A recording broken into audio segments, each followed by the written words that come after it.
참여하신 모든 분들 감사드립니다. 오늘은 레위기 제4강입니다. 오늘 4강 시작하도록 하겠습니다.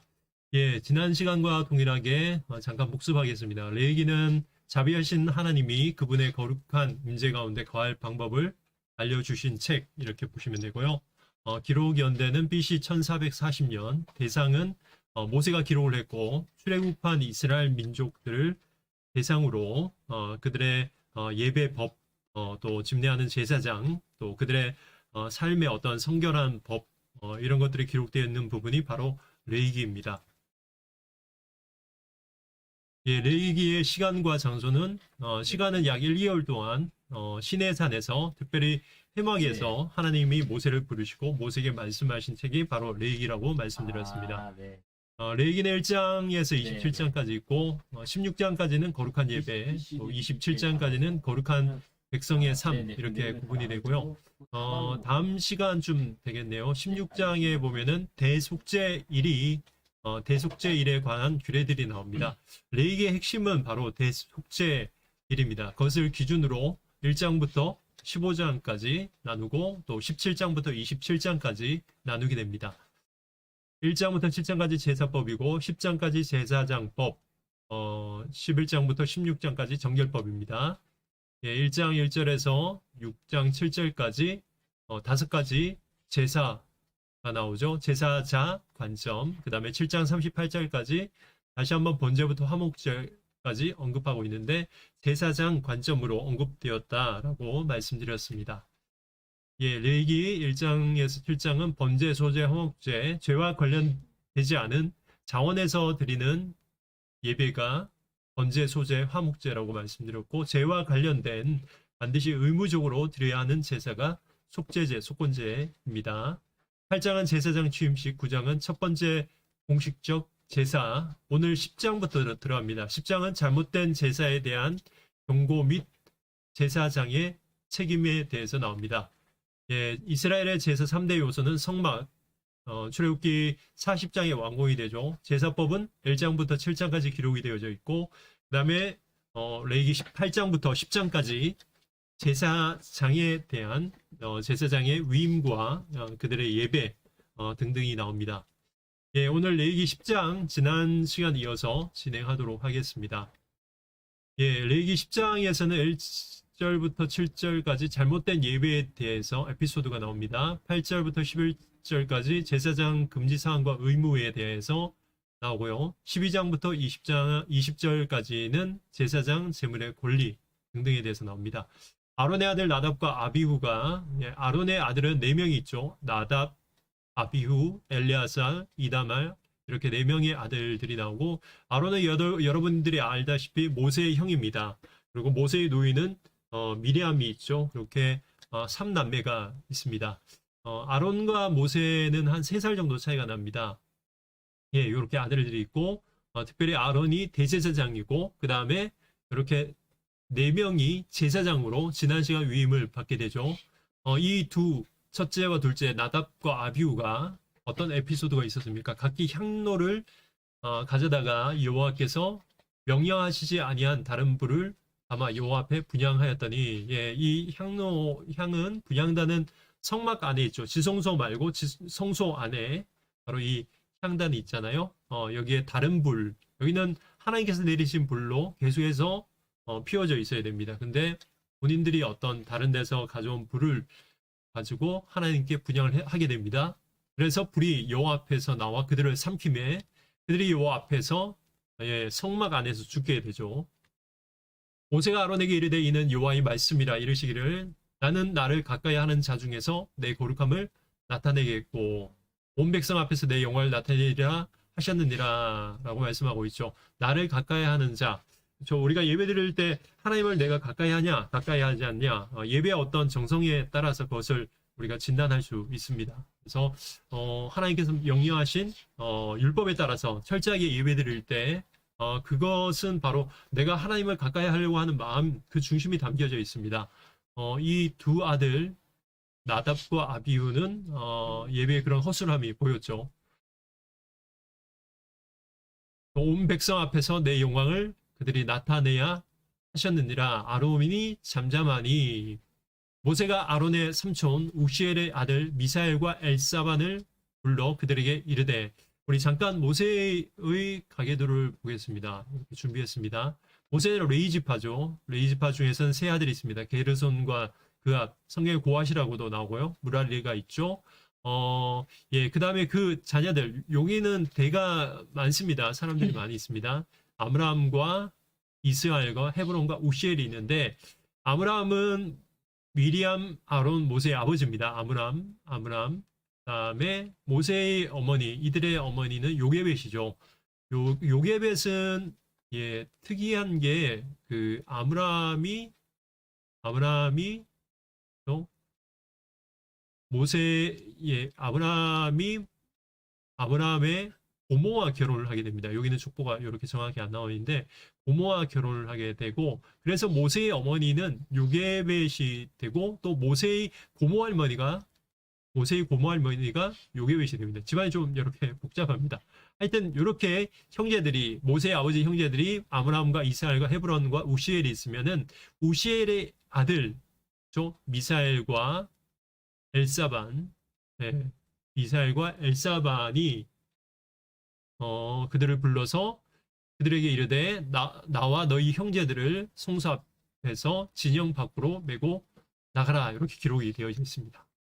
그들이 나와 모세가 말한 대로 그들의 옷을 입은 채 진영 밖으로 메어내니, 모세가 아론과 그의 아들 엘르아살과 이다말에게 이르되, 너희는 머리를 풀거나 옷을 찢지 말라. 예, 왜 특별히 이들을 몇 촌이 되겠네요. 미사엘과 엘사반을 불러서 그들에게 이 시체들을 메었냐 하면은, 바로 제사장은 절대로 시체를 만져서는 안 되는 그 율법 때문입니다. 그래서 몇 천 거리가 되어 있는 제사장이 아닌 이들을 시켜다가 그들의 시체를 내어가게 됩니다. 6절, 모세가 아론과 그의 아들 엘드아살과 이다말에게 이르되, 너희는 머리를 풀거나 옷을 찢지 말며, 그렇죠? 아들이 죽고 형제들이 죽었는데, 첫째 형, 둘째 형이 죽었는데 이렇게 하지 말라는 것입니다. 그리하여 너희가 죽음을 면하고 슬퍼하지 말라는 것입니다. 슬퍼하면 죽음을 당한다라는 것입니다. 여호와의 진노가 온 회중에게 미침을 면하게 하라. 오직 너희 형제 이스라엘 온 족속은 여호와께서 치신 불로 말미암아 슬퍼할 것이니라. 대제사장은 이렇게 하지 말라고 말씀하시고 있고, 이스라엘 온 족속은 슬퍼하라고 말하고 있습니다. 여호와의 관유가 너에게 있은즉, 그쵸? 아론과 셋째 아들, 넷째 아들 엘르아살과 이다말에게는 관유가 있다는 거죠. 지난 시간에 유임식을 하면서 하나님께서 모세를 통해서 아론과 그의 아들들 제사장들에게 관유를 부으라고 했죠. 그게 임명이 되는 겁니다. 이 관유가 너에게 있은즉 너희는 회막문에 나가지 말라. 그리하면 죽음을 면하리라. 그들이 모세의 말대로 하니라. 여호와께서 아론에게 말씀하여 이르시되, 너와 네 자손들이 회막에 들어갈 때는 포도주나 독주를 마시지 말라. 그리하여 너희 죽음을 면하라. 아마 이 말씀이 언급된 것은, 아마 그들이 첫째 아들, 둘째 아들이 포도주와 독주를 아마 마시고 그냥 자기네 마음대로 이제 이성을 넘어서서 그냥 이렇게 여호와께서 명하시지 않은 불을 하나님께 드리다가 죽음을 당했던 것 같습니다. 그리하여 너희는 죽음을 면하라. 이는 너희 대대로 지킬 영영한 규례니라. 그리하여 너희가 거룩하고 속된 것을 분별하며 부정하고 정한 것을 분별하고. 예, 이것은 제사장들이 해야 되는 사명입니다. 거룩하고 속된 것을 분별하고, 두 번째는 부정하고 정한 것을 분별하고, 또 나 여호와가 모세를 통하여 모든 규례를 이스라엘 자손에게 가르치리라 라고 말씀하고 있습니다. 제사장, 하나님의 종들, 하나님께 구별받은 거룩한 제사장이 해야 되는 일은 거룩하고 속된 것을 분별하고 부정하고 정한 것을 분별한 이것을 해야 되고, 하나님의 말씀을 이스라엘 자손들에게 가르치는 것입니다. 예, 제가 여기 그림을 하나, 제가 이거 그림판으로 이렇게 만들었는데요. 이해되기 쉽게 좀 이렇게 최선을 다해서 하여튼 만들었습니다. 레위기 전체, 또 오늘 잠깐 나올 텐데, 이따가 11장부터는 먹을 수 있는 짐승, 먹지 말아야 하는 짐승, 또 생선, 또 어떤 새 종류, 등등, 거룩하고 정한 것과 부정한 어떤 짐승 등등이 이렇게 나오게 됩니다. 그래서 잠깐 미리 좀 살펴보면 좋을 텐데요. 거룩하고 속된 것, 거룩하고 속된 것은 여기 표에 보시면은 처음에 이 원은 세상의 모든 것입니다. 세상의 모든 것을 말하고 그다음에 이 반으로 나눠서 여기 왼편에는 정한 것, 그다음에 오른편에는 부정한 것이 있는데 이게 기준이 있습니다. 다가 뭐 11장부터도 음식을 관련해서 짐승을 통해서 이런 기준들을 또 제시를 하는데요. 정한 것, 부정한 것이 있으면은 이 정한 것이 있으면은 정한 것 안에 뭐가 있냐면은 거룩한 것이 있습니다. 다시 말해서 요거를 이제 사람들에게 또 이제 말하면은 전체 세상의 모든 사람들 중에 반으로 나누면은 절반은 세상의 대다수죠. 이방인들을 가리킵니다. 그 중에 하나님께서 정한 것을 이렇게 하셨는데 그들이 바로 이스라엘 사람들입니다. 이스라엘 사람들 중에서 레위인을 거룩한 것, 특별히 제사장들을 거룩한 것으로 하나님께서 구분을 했고요. 그래서 이 표를 보시면은, 이 그림을 보시면은 대충 이해가 됩니다. 이게 지금 여기 10장 10절만 나온 것이 아니라 일단 11장도 나오고 레위기 전반적인 부분에서 거룩한 것, 정한 것과 부정한 것 이것을 언급하고 있기 때문에 제가 이렇게 설명을 드립니다. 예, 파란색을 보시면은 이 기준은 뭐냐? 정상적인 것, 비정상적인 것, 그 다음에 구별된 것 이렇게 나오는데 요거는 11장에 가면은 읽다 보면은 여러분들 11장 함께 또 읽어가시면은 이해가 쉽습니다. 좀 이렇게 넘어고요. 12절입니다. 모세가 아론과 그 남은 아들 엘레아살에게 와 이단말에게 이르되 여호와께 드린 화제물 중 소재에 남은 것은 지극히 거룩하니 너희는 그것을 취하여 누룩을 얻지 말고 제단 곁에서 먹되 예, 제단 곁에서 소재물을 먹으라는 것입니다. 그것은 제사장들의 몫이죠. 소재는 하나님께 일부분을 그 제사자가 가져오면 일부분을 기념물로 태워서 드리고 나머지는 누가 먹냐? 바로 제사장들이 먹게 되죠. 이는 여호와의 화제물 중 내 소득과 내 아들들의 소득인즉 너희는 그것을 거룩한 곳에서 먹으라. 내가 내가 명령을 받았느니라.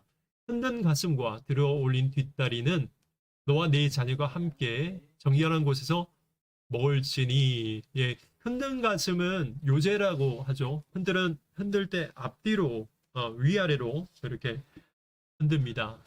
위아래로 흔드는데 위로 올릴 때 또 앞으로 뒤로 또 위로 올릴 때 앞으로 할 때 이것은 하나님의 것을 의미하고 다시 이렇게 밑으로 또 낮쪽으로 이렇게 할 때 이것은 우리에게 주신 것 이런 것을 의미합니다. 하나님께 드리고 또 이렇게 내려온 것 그것은 누가 먹냐? 바로 흔든 가슴 제사장이 먹습니다. 들어올린 뒷다리도 의미가 있습니다. 오늘 지나가겠습니다. 너와 네 자녀가 너와 함께 정결한 곳에서 먹을지니 이는 이스라엘 자손의 화목제물 중에서 내 소득과 내 아들들의 소득으로 주신 것임이니라.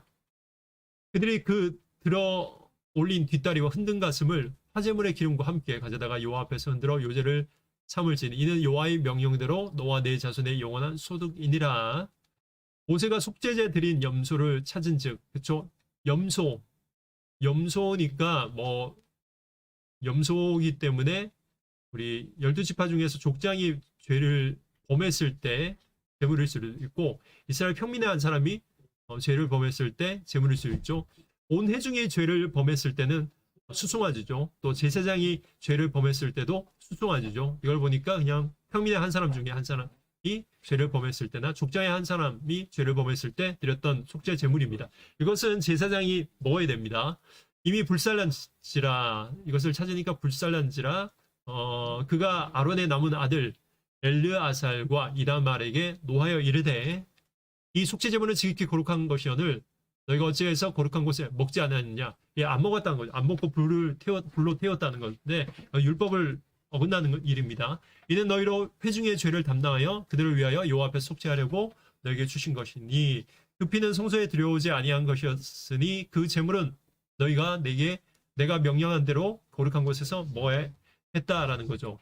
아론이 무슨 말합니까? 모세에게 이르되 오늘 그들이 그 속죄제와 번제를 여호와께 드렸어도 이런 일이 내게 임하였거늘 오늘 내가 속죄 제물을 먹었더라면 여호와께서 어찌 좋게 여기었으리요 라고 말씀하고 있습니다. 이것은 뭔 말이냐? 아론이 여기 말이 참 어려운데 요걸 해석하면 아론이 먹고 또 아들들 나머지 아들들이 이걸 먹어야 되는데 아론이 본인의 아들들 첫째와 둘째가 죽었잖아요. 그들이 죽은 이유는 바로 자신도 죄를 지었기 때문에 자신이 잘 가르쳐 주지 못하고 지도해 주지 못해서 자신에게 죄가 있는데 어떻게 내가 이것을 먹으리요 이렇게 말을 하고 있습니다. 비록 율법을 어겼지만 어떤 회개 또 자신의 어떤 죄의식이 이렇게 참작이 되었기 때문에 20절에 보면 모세가 그 말을 듣고 좋게 여겼더라 이렇게 말을 하고 있습니다.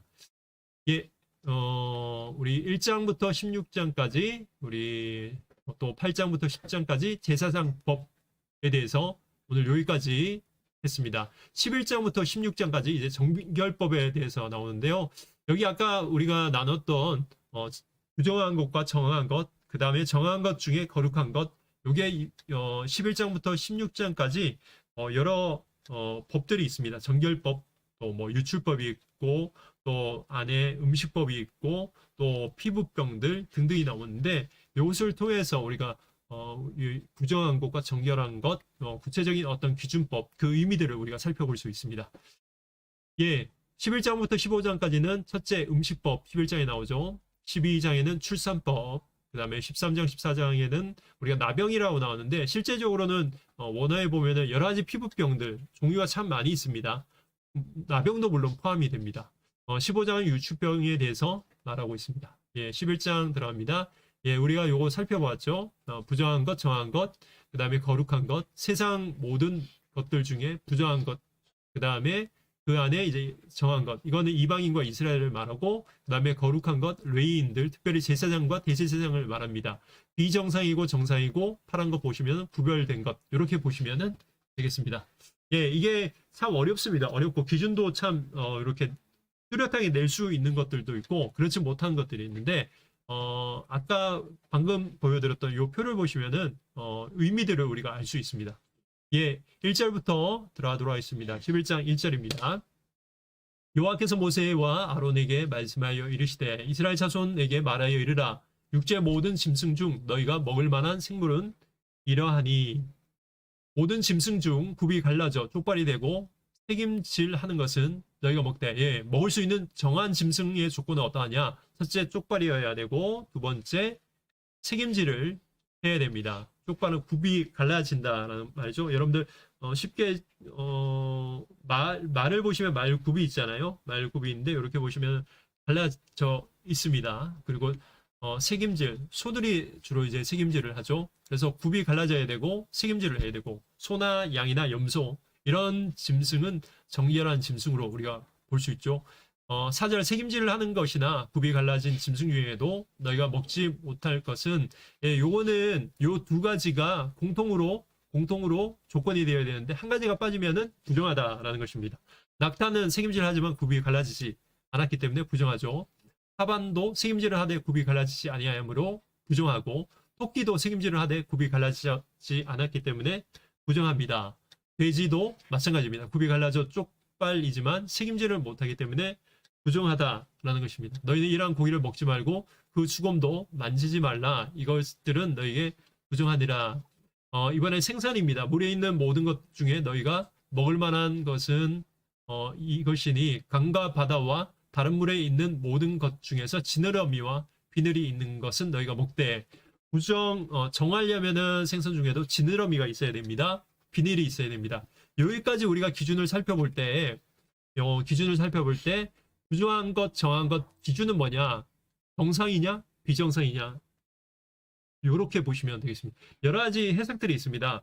위생적으로 하나님께서 이 생선은, 이 짐승은 위생상 좀 지저분하기 때문에 먹지 말라라는 그렇게 이제 어떤 위생적인 관점에서 해석하시는 분들도 있습니다. 또 어떤 의미적으로 이걸 해석하시는 분들이 있습니다. 여러 가지 중에 제가 또 택해서 이렇게 하지만 요게 이렇게 보시는 게 제일 가깝습니다. 정상이냐 비정상이냐 발굽이 이렇게 쪽발이 되어서 이렇게 걸어 다니고 뭔가 책임질을 하는 요거를 이제 정상적인 동물로 본다면은 비정상은 그것이 없고 책임질로 안 하는 짐승들을 비정상으로 보고 또 물고기 중에서는 비늘이 있고 지느러미가 있어서 지느러미의 역할은 헤엄을 치는 역할을 하잖아요. 그리고 비늘은 생선을 어떻게 좀 보호하기 위해서 이렇게 하는데 요 기능이 없으면 비정상이라는 것입니다. 이렇게 구분을 하게 됩니다. 예, 그 다음에 새들이 있습니다. 예, 우리 생선 다 안 했죠? 10절입니다. 물에 움직이는 모든 것과 물에서 사는 모든 것, 곧 강과 바다에 있는 것들 중에 지느러미와 비늘 없는 모든 것은 가증하다는 것입니다. 고기를 먹지 말고 그 죽음을 가증히 여기라. 수중 생물의 지느러미와 비늘 없는 것은 너희가 혐오할 것이니라. 예, 비늘이 있고 지느러미가 있어야 정한 생선이라는 것입니다. 13절 새 중에서 새는 특별히 기준이 조건이 언급되어져 있지 않습니다. 그러나 종류들이 이렇게 정확하게 언급을 하고 있습니다. 새 중에서 가증히 여길 것은 독수리, 솔개, 물수리, 말똥가리, 종류, 까마귀, 타조, 파흐마스, 갈매기, 샘의 종류, 올빼미, 가마오지, 부엉이, 흰올빼미, 사대새와 너새, 황새, 백로 종류, 오디새, 박쥐 이렇게 언급을 하고 있습니다. 예, 그 다음에 곤충입니다. 날개가 있고 네 발로 기어다니는 곤충은 너희가 혐오할 것이로되 날개가 있는데 기어다닌다. 이게 비정상이라는 것입니다. 요거를 이제 부정한 곤충으로 봅니다. 날개 네 발로 동시에 기어다니는 곤충. 근데 정확한 곤충이 있습니다. 날개에 네 발이 있으면 뛰어다니는 여기 보면은 발에 뛰는 21절에 날개 있고 네 발이 있고 기어다니지만 발에 뛰는 다리. 어떤 게 있습니까? 메뚜기, 여치 등등이 있죠. 이것은 먹을 것이로되 메뚜기, 배짱이, 귀뚜라미, 팥중이 등등은 먹을 수 있다는 것입니다. 오직 날개가 있고 기어다니는 곤충은 반복해서 말합니다. 혐오할 것이니라. 이런 것들은 죽음을 만지면 저녁까지 부정하다라는 것입니다. 예, 24절은 공통으로 포함됩니다. 짐승, 그 다음에 물고기, 새, 곤충입니다. 이런 부정한 것들의 죽음을 만지면은 저녁까지 부정하다라고 말씀하고 있습니다. 그리고 그 죽음을 옮기는 자는 그 옷을 빨지니 저녁까지 부정하리라. 예, 저녁까지 부정하다는 말은 뭡니까? 다음날 되면 괜찮아진다는 것입니다. 그래서 이게 어떤 사체를 만지는 것, 물론 이게 어떻게 보면 율법을 어기는 죄에 포함이 되지만 이게 죄는 어떻습니까? 죄를 지으면은 이거를 갚기까지 형벌에 처하기까지 형벌이 있기까지 이게 정해지지 않습니다. 근데 요거는 저녁까지 부정할 것, 다음날 아침 되면 소멸해지는 일시적인 죄보다 일시적인 현상입니다. 예, 26절 굽이 갈라진 모든 짐승 중에 쪽발이 아닌 것이나 책임질 아니하는 것은 그 죽음은 다 내게 부정하니 만진 자는 부정할 것이요. 네, 아까 언급되어 있죠. 네 발로 다니는 모든 짐승 중 발바닥으로 다니는 것은 다 내게 부정하니 그 죽음을 만지는 자는 저녁까지 부정할 것이며 그 죽음을 옮기는 자는 그 옷을 빨지니 저녁까지 부정하리라. 그것들이 내게 부정하니라. 땅에 기는 길짐승 중에 내게 부정한 것은 이러하니 곧 두더지와 쥐와 큰 도마뱀 종류와 도마뱀 부치와 육지 악어와 도마뱀과 사막 도마뱀과 카멜레온이라. 모든 기는 것 중 이것들은 내게 부정하니 그 죽음을 만지는 모든 자는 저녁까지 부정할 것이며 이런 것 중 어떤 것의 죽음이 나무 그릇에든지 의복에든지 가죽에든지 자루에든지 못에 쓰는 그릇에든지 떨어지면 부정하여 지리니 물에 담그라. 저녁까지 부정하다가 정할 것이며 것 중 어떤 것이 어느 질그릇에 떨어지면 그 속에 있는 것이 다 부정하여지니 너는 그 그릇을 깨뜨리라. 먹을 만한 축축한 식물이 거기 담겨져 있으면 부정하여질 것이요 그 같은 그릇에 담길 마실 것도 부정할 것이며 이런 것의 죽음이 물건 위에 떨어지면 그것이 모두 부정하여지리니 화덕이든지 화로이든지 깨뜨려 버리라. 이것이 부정하여져서 너에게 부정한 것이 되리라. 샘물이나 물이 고인 웅덩이는 부정하여지지 아니하되 그 죽음에 닿는 것은 모두 부정하여질 것이요.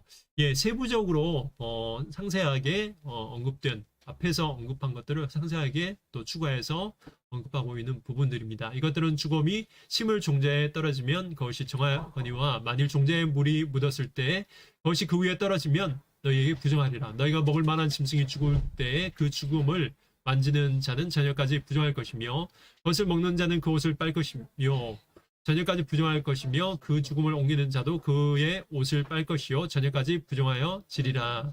땅에 기어다니는 모든 길짐승은 가증한 즉 먹지 못할지니 곧 땅에 기어다니는 모든 기는 것 중에 배로 밀어 다니는 것이나 네 발로 걷는 것이나 여러 발을 가진 것이라 너희가 먹지 말지니 이것들은 가증함이니라.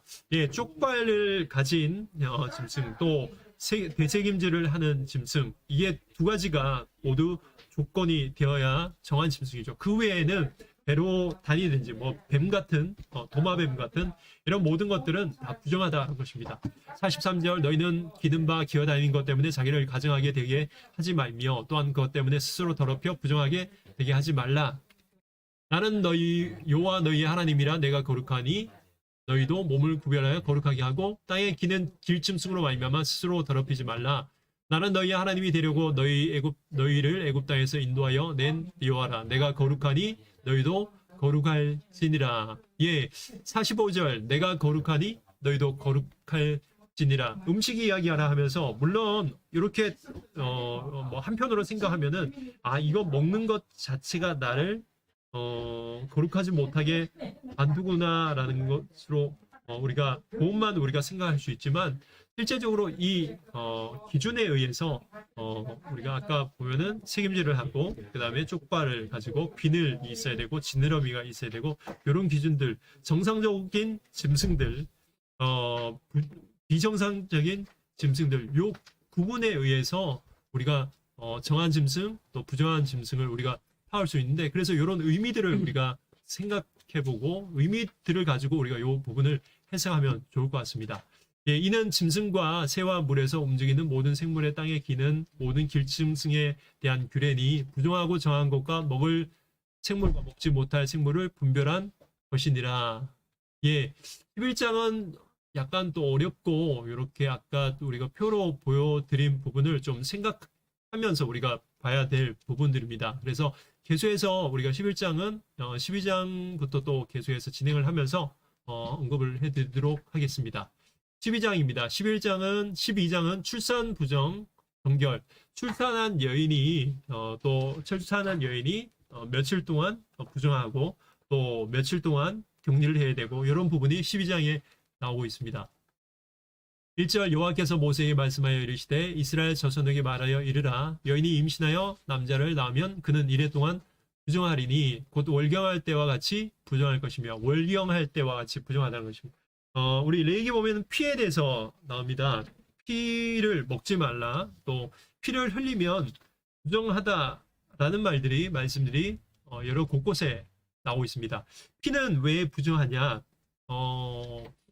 특별히 이제 남자를 낳고 여자를 낳는 것도 마찬가지입니다. 아이를 출산하는 건 어떻게 보면 하나님께서 우리에게 주신 여인들에게 주신 사명이고, 또 우리가 인간으로서 하나님께서 창조하신 어떤 섭리인데 왜 부정하게 봐야 되냐? 피를 흘리기 때문입니다. 피 안에는 생명이 있습니다. 그래서 이 생명이 땅에 흘려지는 것을 부정한 것으로 보게 됩니다. 마찬가지입니다. 짐승이 죽으면 그것이 부정하게 되는데, 이 생명이 떠나가기 때문에 부정하게 되고, 그것을 만지면 또 부정하게 됩니다. 이런 관점으로 해석을 하면 되겠습니다. 남자를 낳으면 1회 동안 7일 동안 부정하고, 8째 날에 포피 할례를 하라는 거죠. 그 여인은 아직도 33일, 그래서 총합 40일이 지나야 사녀리 깨끗하리니 정결하게 되는 기한이 차기 전에는 성물을 만지지도 말며 성소에 들어가지도 말 것이요. 예, 여자를 낳으면 2배입니다. 2주 동안 부정하리니 월경할 때와 같이 같을 것이며, 사녀리 깨끗하게 되면 66일을 지내야 하리라. 아들이나 딸이나 정결하게 되는 기한이 차면 그 여인은 번제를 위하여 1년 된 어린 양을 가져가고 속죄제를 위하여 집비둘기 새끼나 산비둘기를 회막문 제사장에게로 가져갈 것이요. 예, 왜 남자와 여자가 이제 2배 차이가 나냐?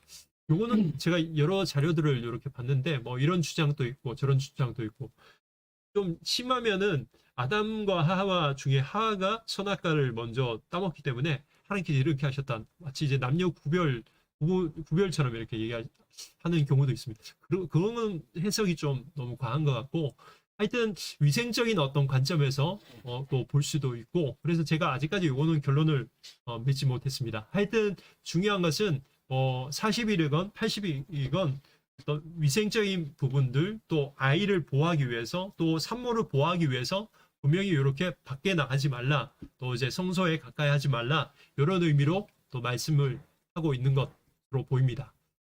예, 6절 아들이나 딸이나 정결하게 되는 기한이 40일이 지나고 또 딸을 낳았을 때 80일이죠. 80일이 차면 그 여인은 번제를 위해서 1년 된 어린 양을 가져가고 속죄제를 위해서 집비둘기 새끼나 산비둘기를 회막문 제사장에게로 가져갈 것이요 제사장은 그것을 요 앞에 들여서 그 여인을 위해서 속죄할지니 그리하면 사녀리 깨끗하리라. 이는 아들이나 딸을 생산한 여인에게 대한 규례니라. 예, 규례는 동일하죠. 예, 그 여인이 가난하면 산비둘기 2마리나 집비둘기 새끼 2마리를 가져다가 하나는 번제물로 하나는 속죄제물로 삼아도 괜찮다는 것입니다. 제사장은 이렇게 속죄제를 집행을 하게 됩니다. 예, 13장입니다. 13장은 좀 전에 말씀드렸지만 성경에 보면 나병이라고 쭉 나옵니다. 나병이라고 나오지만 자세히 읽어보면은 이런 부스럼, 생살, 종기, 화상도 있습니다. 불에 데어서 이렇게 흰색 반점이 생기면 이런 의미가 있습니다. 그 다음에 머리와 수염의 백선, 발진, 대머리 이렇게 참 많이 여러 가지 종류로 나눌 수 있고 이 가운데 또 나병이 있습니다. 47절부터 59절까지는 옷과 가죽, 곰팡이, 진단 처리 방법에 대해서 나오는데 중요한 것은 이 모든 것이 다 제사장들이 진단을 하게 되고 제사장이 또 회복이 되면은 회복되었다고 선포를 하게 됩니다. 예, 우리 59절까지 길지만 예, 빠르게 한번 더 나가겠습니다. 모세와 아론에게 말씀하셨죠. 피부에 무슨 뾰루지나 색점이 생겨서 그의 피부에 나병 같은 것이 생기거든. 예, 나병 같은 겁니다. 나병이 아닙니다. 뾰루지나 색점이 생겨서 그럼 제사장에게로 데려가야 되죠. 제사장은 병을 진찰하게 됩니다. 그리고 환부의 털이 휘어졌고 환부가 피부보다 움푹하여졌으면 이는 나병의 함부라 제사장이 그를 진찰하여 그를 부정하다 할 것이요. 여기 나병의 함부라고 하지만 이 모든 종류들을 지금 계속해서 나병이라고 표현을 하고 있습니다. 예, 이게 패턴들이 있습니다. 뭐 부스럼, 생살, 종기, 화상, 그 다음에 백선, 발진, 대머리 증상을 먼저 소개하고요. 제사장이 진찰을 하게 되고 또 구체적인 증상이 또 말씀으로 기록이 되어 있습니다. 그 다음에 제사장이 진단 처리를 하게 되는 요 반복적인 패턴들이 오늘 13장에 나오고 있습니다. 예, 피부에 색점이 희나 우묵하지 아니하고 예, 우연 설명이죠. 그 털이 희지 아니하면 제사장은 그 환자를 7일 동안 가두어 둘 것이며 1회 만에 7일 후에 또 진찰을 하게 됩니다. 환부가 변하지 아니하고 병색이 피부에 퍼지지 아니하였으면 제사장이 그를 또 7일 동안 가두게 됩니다. 7일 만에 제사장은 또 진찰하게 됩니다. 이렇게 환부가 엷어졌고 병색이 피부에 퍼지지 않으면 피부병이라 제사장이 그를 정하다 할 것이요 그의 옷을 빨 것이라 그리하면 정하리라. 그러나 그가 정한지를 제사장에게 보인 후에 병이 피부에 퍼지면 제사장에게 다시 보일 것이요 제사장은 진찰할지니 그 병이 피부에 퍼졌으면 그를 부정하다 할지니라. 이는 나병임이니라. 사람에게 나병이 들었거든 그를 제사장에게로 데려갈 것이요 제사장은 진찰할지니 피부에 흰점이 돋고 털이 휘어지고 생살이 생겼으면 예, 17절까지 생살에 대해서 나옵니다. 또 패턴이 비슷합니다. 예, 오랜 나병이라 제사장이 부정하다 할 것이요 그가 이미 부정하였은즉 가둬두지는 않을 것이요 제사장은 보기에 나병이 그 피부에 크게 발생하였으되 그 환자의 머리부터 발끝까지 퍼졌으면 진찰하고 나병이 과연 그의 전신에 퍼졌으면 그 환자는 정하다 할지니 다 휘어진 자인즉 정하거니와 아무 때이든지 그에게 생살이 보이면 그는 부정한즉 제사장이 생살을 진찰하고 그를 부정하다 할지니 그 생살은 부정한 것인즉 이는 나병이며 그 생살이 변하여 다시 휘어졌으면 제사장에게로 갈 것이요 제사장은 그를 진찰하여 환부가 휘어졌으면 환자를 정하다 할지니 그는 정하리라. 예, 여기까지 생살에 대해서 나오는데 패턴이 계수해서 비슷하고 여러분 나중에 다시 한번 읽어보시면 비슷하고 계수해서 이렇게 질병이 있으면은 격리가 됩니다. 7일이 격리가 되고 또다시 진찰을 하게 되고 7일 격리하고 또 다시 진찰을 하게 되고 계수해서 병이 회복되기 전까지 성 밖에 나가서 또 이스라엘 사람들이 지금 이제 공동체 생활을 하고 있고 해막을 중심으로 천막들을 치고 있어서 이 진영 밖에서 머물다가 다시 들어와야 됩니다. 계속해서 패턴들이 똑같은데 계수에서 강조되는 부분은 오늘 13자에서 강조되는 부분은 질병이 있으면 이런 나병 같은 어떤 여러 가지 피부병이 있으면은 잠시 동안이지만 이 질병이 있는 동안에는 격리가 되어야 된다라는 것이 핵심입니다. 예, 18절에는 공기에 대해서 쭉 나옵니다. 이거는 쭉 읽어보시고요. 시간상 계속 넘어가겠습니다. 똑같은 패턴이기 때문에 1회 동안 가둬둘 것이며, 예, 제사장이 진찰하게 되죠. 구체적으로 증상들이 나오죠. 피부가 불에 돼 있는데 그 된 곳에 이건 화상이죠. 이런 게 생기면은 제사장은 진찰하게 되고 1회 동안 가두게 됩니다. 또 머리에나 수염에 함부가 있으면 머리에나 수염에 털 부분이죠. 눈썹이나 머리 털, 그 다음에 수염 요런 데 함부가 있으면 1회 동안 가둬둘 것이요. 그 다음에 33절 보시면은 또 1회 동안 가둬둘 것이요. 예, 요거는 쭉 넘어가겠습니다. 여러분 다시 한번 읽어보시기 바랍니다. 예, 그러나 제사장이 보기에 옴이 여전하고 그 자리에 검은 털이 났으면 그 옴은 나았고 그 사람은 정하니 제사장은 그를 정하다 할 것이니라. 38절부터 39절은 발진입니다. 남자 여자 피부에 색점, 곧 흰 색점이 있으면 제사장은 진찰하게 되고, 예, 여기는 짧게 중간중간에 지금 생략을 하고 있습니다. 피부에 색점이 부유스름하면 이는 피부에 발생한 어루기라 그는 정하니라. 누구든지 그 머리털이 빠지면 그는 대머리에 대한 규례입니다. 쭉 나옵니다. 46절까지 진영 밖에서 살지니, 예, 정할 때까지 하여튼 사는데, 예, 대머리는 또 다시 털이 나지 않겠죠. 대머리는 무조건 아마 진영 밖에서 살지니 이렇게 언급하고 있습니다. 47절부터 59절까지는 옷이나 가죽에 곰팡이가 있을 때 진단을 어떻게 하는지 나옵니다. 이것도 패턴이 비슷합니다. 그리고 제사장이 계수해서 진단을 하게 되고, 심지어는 이 가죽을 뭐 불태우거나 그 의복을 또 그 의복에 어떤 곰팡이에 있는 부분을 찢어버리거나 이런 표현들이 나옵니다. 네, 여기까지 이렇게 보시겠습니다. 본문이 오늘 길어서 이렇게 제가 대충 넘어갔는데 패턴들이 이렇게 비슷합니다. 제사장에게로 가져오고 제사장은 진찰을 하게 되고, 또 제사장이 진찰할 때 자세한 어떤 증상들이 나오게 되고, 또 일주일 동안 격리가 되게 되고, 다시 한번 일주일 후에 와서 진찰하게 되고, 또 증상이 있으면 또 일주일 후에 계속해서 증상이 있으면은 반복해서 일주일 후에 다시 진찰을 하게 되고, 이런 부분들이 있습니다. 그 다음에 14장은 오늘 다음 시간에 해야 되지만 이어서 정결하게 되었을 때, 이런 피부병이 있다가 정결하게 되었을 때 어떻게 하나님께 제사를 드려야 하는지 이런 부분에 대해서 언급하고 있습니다. 다시 말씀드리면 13장은 중요한 핵심은 이 질병이 있는 동안에는 밖에서 자가격리를 해야 되고, 이것이 영적인 의미에서 내가 죄를 지었을 때 바로 이렇게 어떤 자가격리나, 우리 특별히 초대교회 때는 요즘은 그런 일들을 많이 진행하지 않지만, 초대교회 때 내가 세례를 받고 예수를 믿고 교회 공동생활을 하다가 죄를 지었을 경우 바로 이 회중에서, 이 교회에서 잠시 동안 쫓겨나서 교회 나가지 말라고 또 하면서 또 세상에서 있다가 다시 와서 또 회개하고 와서 이런 기간들이 있었습니다. 우리가 헌법에도 이렇게 명시를 하고 있지만, 요즘 이제 교회들은 요거를 잘 지키지 않지만, 초대교회 때는 심하게 요를 강제적으로 죄를 지으면은 교회에서 잠시 동안 떠나게 하는 규율들이 있었습니다. 그런 걸 오늘 13장에서는 중심으로 의미를 하고 있고, 다시 말씀드리지만 자가격리를 해야 된다. 격리되는 동안에는 뭔가 내가 영적으로 생각할 그런 어떤 시간이다, 타임이다, 이런 것을 보시면 되겠습니다. 예, 오늘은 여기까지 하고요. 우리 4주차 나눔, 우리 카카오톡, 우리 성경 공부반 같이 또 하시는 분들은 들어오셔서 나눔을 하도록 하겠습니다. 예, 감사합니다. 함께 시청해 주신 우리 모든 분들 감사드립니다. 다음 주 화요일 날 11시에 뵙도록 하겠습니다.